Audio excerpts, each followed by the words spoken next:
नमस्कार मित्रों, जितेंद्र कुमार पांडे, सहायक जिला शासकीय अभियंता कानपुर नगर।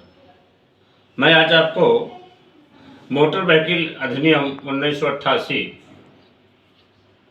जिसके अंतर्गत 166 के अंतर्गत हम लोग क्लेम पिटीशन ट्रिब्यूनल कोर्टों में दाखिल करते हैं।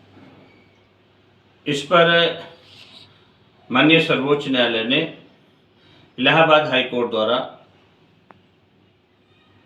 बीमा कंपनी ने अपील फाइल किया था, जिसको उन्होंने मुजफ्फरनगर की कोर्ट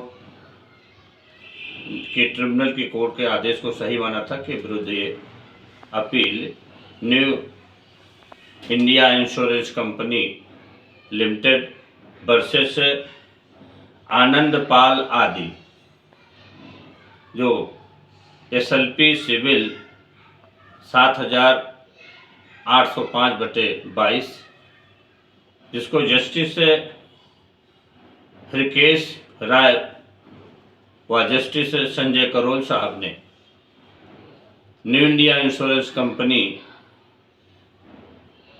के पिटीशन को सही माना।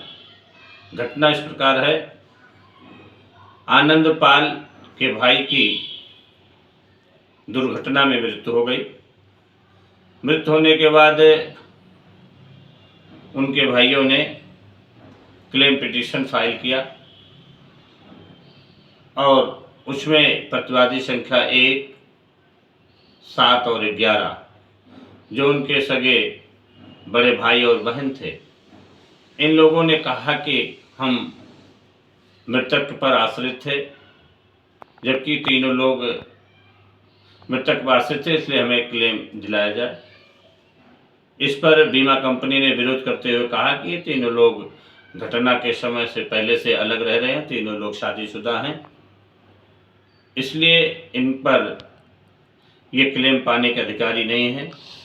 मृतक बिना शादीशुदा था और अपने माता पिता के साथ अलग रहता था, लेकिन ट्रिब्यूनल कोर्ट ने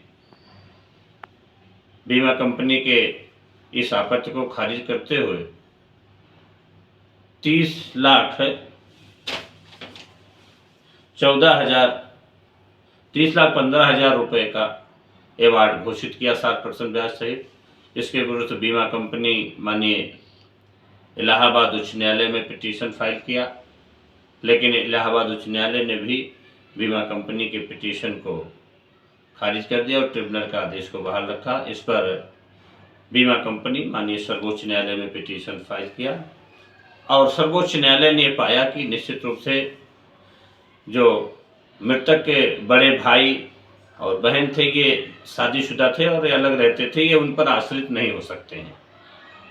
और ये कहना कि उनसे मेरी जीविका चलती थी, ये उनका कथन विध विरुद्ध है।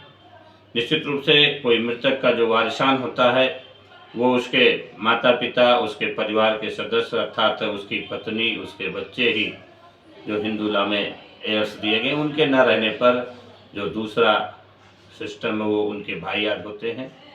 लेकिन इस प्रकार उनके भाई अलग रहते हुए अगर एक क्लेम पिटीशन लोअर कोर्ट द्वारा, ट्रिब्यूनल द्वारा और हाई कोर्ट द्वारा दिया गया था, जिसे माननीय सुप्रीम कोर्ट के जस्टिसों ने उसे विध विरुद्ध माना और 166 का जो ट्रिब्यूनल उनका आदेश था उस पर उसको रद्द कर दिया। मैं अपने YouTube चैनल के माध्यम से ये आपको लेटेस्ट जजमेंट सुप्रीम कोर्ट का बता रहा हूँ। मेरा चैनल आगे लाइक करें, सब्सक्राइब करें। धन्यवाद।